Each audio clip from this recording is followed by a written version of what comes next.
Exam tour देख रहे हैं। बिहार पुलिस का रिजल्ट कब तक आएगा, विलंब का क्या कारण है, इतना विलंब क्यों? बहुत सारे लोग दावा किए थे कि 28 तारीख तक रिजल्ट आ जाएगा, लेकिन अभी तक रिजल्ट नहीं आया। कब तक आ सकता है, कितना दिन और समय लगेगा? मेरे साथ रामांशु सर हैं। सर, आपका स्वागत है एग्जाम टूर। बहुत बहुत धन्यवाद आपका। सर, बिहार पुलिस का रिजल्ट के विलंब का क्या क्या कारण हो सकता है? कितना रिजल्ट दिया जाएगा, रिजल्ट कैसे दिया जाए ताकि साफ सुथरा रिजल्ट आ सके? आप भी देख रहे हैं कई सारे एग्जाम होता है, आंसर की दिया जाता है, फिर भी गलती रहता है, तो उसमें तो आंसर की ही नहीं दिया जाता है, क्वेश्चन ही नहीं दिया जाता, तो उस पर कैसे विश्वास किया जाए? देखिए, लगभग 14 से 15 लाख बच्चों ने एग्जाम दिया है बिहार पुलिस का। अच्छा, इसमें सबसे बड़ी प्रॉब्लम क्या आ रही थी कि चूंकि ऑलरेडी एक बार एग्जाम होकर और फिर जो है कैंसिल हो गया, जिसमें बहुत सारी अनियमितताएं पाई गई, तो इस बार सरकार ने प्रयास किया और बोर्ड ने भी प्रयास किया कि एग्जाम में किसी भी प्रकार की कोई कमी ना रह जाए, या कंडक्ट कराया अच्छे ढंग से हो और रिजल्ट भी अच्छे ढंग से निकाला जाए। अब आप जैसे देखते हैं कि जैसे बीपीएससी और एग्जाम लेते हैं, तो कई बार प्रश्नों के आंसर जो है गलत देता है बोर्ड, तो उसके लिए सुधारने का मौका देते हैं। लेकिन ऐसा इसमें तो कुछ है नहीं। जो दिया जाना चाहिए, ये तो हमारी डिमांड है कि जो दिया जाना चाहिए, कम से कम आंसर शीट जारी होना चाहिए ताकि आदमी आराम से उसको मिला सके। तो ऐसा कुछ इसमें जो है विशेष रूप से हुआ नहीं। तो अब जो रिजल्ट आएगा बेसिकली वो तो पीडीएफ फॉर्मेट में होगा कि जिसका नाम आ गया। विद्यार्थी यही आरोप लगाते हैं रिजल्ट नहीं पीडीएफ है। हाँ, कोई सही बात है कि रिजल्ट नहीं पीडीएफ इसलिए है ना कि आपका हुआ कि नहीं हुआ, क्यों नहीं हुआ, इसके बारे में आपको कोई जानकारी नहीं मिलती, नंबर के बारे में बहुत ज्यादा तुरंत जानकारी नहीं मिलती। तो इसलिए बच्चों को हमेशा एक जो है वो डिलेमा बना रहता है, एक समस्या बनी रहती, दुविधा में रहते हैं कि हमारे साथ ऐसा क्यों हो गया। तो इसके लिए तो कम से कम ये सब चीजें दी जानी चाहिए। अच्छा, आंसर शीट तो चलिए एक अलग चीज होगी। दूसरी चीज, सबसे बड़ी चीज क्या है कि जो नंबर ऑफ वैकेंसीज के अगेंस्ट में हो रहा है कि कितना आएगा, तो लगभग 5 से 6 गुने करीब, 5 गुना ही मान के चलिए। तो अगर 5 गुना माने तो लगभग 1 लाख से लेके 1,10,000 के बीच में रिजल्ट आना चाहिए। उसका जो तीसरा प्रश्न आपका ये है कि आखिर विलंब क्यों हो रहा है। तो जैसा मालूम है कि आपको बिहार विधानसभा का जो है उपचुनाव हो रहा है, और जब उपचुनाव होता है तो कोड ऑफ कंडक्ट लागू हो जाता है। तो कोड ऑफ कंडक्ट जब लागू होता है तो नॉर्मली चुनाव होने के दिन तक रिजल्ट न देने की बात की जाती है, कोई भी इस तरह का कार्य न करें जिससे चुनाव प्रभावित हो।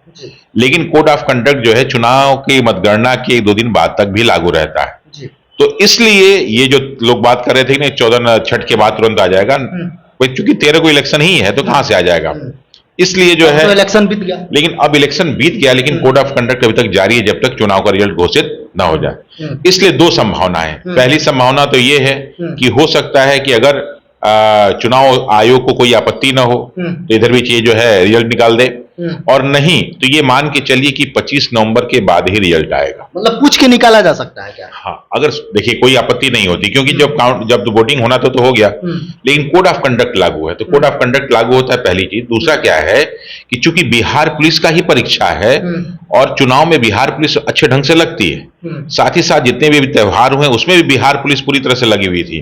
तो अभी तो बिहार पुलिस में क्या हो रहा है कि लोग का इधर उधर जो है अभी आ जा रहे हैं, लोग जो इधर उधर जो है व्यस्त थे। तो इसलिए जो आयोग में अधिकारी काम करते हैं, कोई स्पेशल अधिकारी नहीं होते, वो यही अधिकारी होते हैं जो law and order he maintain करते हैं। इसलिए उनके लिए सबसे प्रायोरिटी ये है कि हम जो है बिहार में छठ अच्छे ढंग से करा दें, हम यहाँ पे दिवाली अच्छे ढंग से करा दें, उसका रिजल्ट घोषित करें।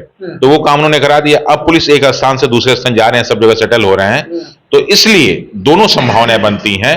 पहली संभावना मुझे लगता है कि पहली संभावना का चांसेस 40% है कि 2-3 दिन में आ जाए, लेकिन 25 नवंबर के बाद वाली संभावना 100% है कि आ जाना चाहिए। तो ये इलेक्शन की वजह से देर हुआ और कोई बात नहीं। सर, विद्यार्थी ये जानना चाहते हैं कि इसमें आंसर की भी नहीं दिया जाता है, क्वेश्चन भी नहीं दिया जाता है, अन्य एग्जाम में दिया जाता है, फिर भी वहां असावधानी बरती जाती है, कई सारे कोर्ट भी लोग जाते हैं, लेकिन यहाँ तो विद्यार्थी के पास कुछ साक्ष्य भी नहीं होता है कि वह कोर्ट जाए कि मेरा ये गलती है, मेरा सिलेक्शन नहीं हुआ तो क्यों, पीडीएफ में नाम आ गया तो उनका रिजल्ट नहीं आया तो कोई बात नहीं, क्या करें? देखिए, दरअसल क्या होता है कि एक ऐसा एग्जाम है जिसमें फिजिकल माने रखता है, रिटेन नहीं।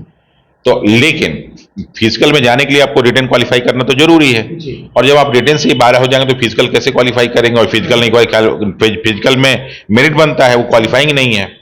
इसलिए यहाँ पे फिजिकल का महत्व ज्यादा है, लेकिन फिजिकल में पहुंचने के लिए जो रिटेन का महत्व भी बढ़ जाता है ना। तो ऐसे कंडीशन में कोई भी एग्जाम हो, भारत का, बिहार का, दुनिया का कोई भी एग्जाम हो, तो 2-3 काम तो हमेशा करना ही चाहिए कि क्वेश्चन के बाद जो है उसका आंसर की जारी किया जाना चाहिए, और कम से कम 1 हफ्ते का टाइम आपत्ति के लिए देना चाहिए। उससे 2 चीजें हो जाती है, बच्चों को ये मालूम हो जाता है कि भाई हमारा प्रश्न कौन कौन सा गलत है।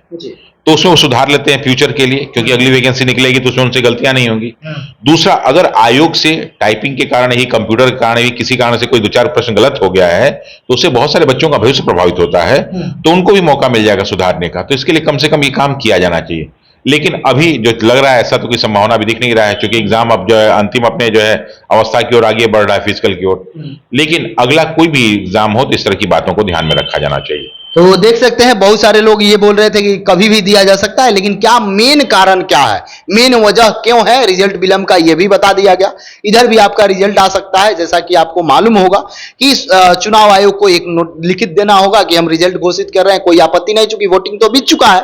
वोटिंग से पहले यदि दिया जाता तो कुछ वोट प्रभावित हो जाता, जिसके कारण सत्ताधारी दल पर यह आरोप लगता है। यही मेन मुद्दा था। अब आगे देखिए क्या होता है, आपका क्या विचार है क्वेश्चन पेपर को लेकर, आंसर की को लेकर, कट ऑफ को लेकर, आप क्या सोचते हैं कमेंट बॉक्स में जरूर कमेंट करें। आप यदि एग्जाम टूर पर रहे हैं चैनल को सब्सक्राइब कर लें, लोगों में शेयर करें। जय हिंद।